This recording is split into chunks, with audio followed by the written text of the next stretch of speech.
মুখ্যমন্ত্রী মমতা ব্যানার্জি বীরভূম জেলা সফর ও প্রশাসনিক বৈঠক সেরে আজ কলকাতায় ফেরার পথে পূর্ব বর্ধমান জেলার শক্তিকর টোল প্লাজার পাশ করার সময় দেখা গেল টোল প্লাজারের কর্মীদের স্লোগান দিয়ে মুখ্যমন্ত্রী মমতা ব্যানার্জিকে স্বাগত জানান।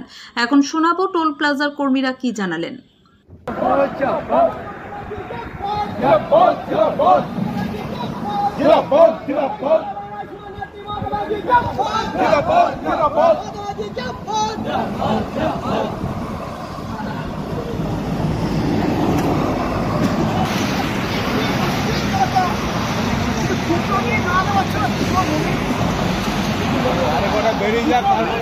এই জায়গাটা কোথায়?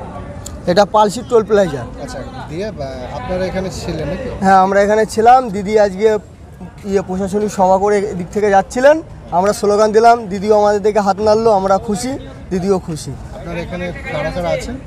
আমরা সব পালসি টোল প্লাজার কর্মীবৃন্দ, স্টাফরা আছেন? স্টাফরা। কেমন লাগলো এটা? আমাদের খুব ভালো লাগলো। কি বলবেন এটাকে নিয়ে?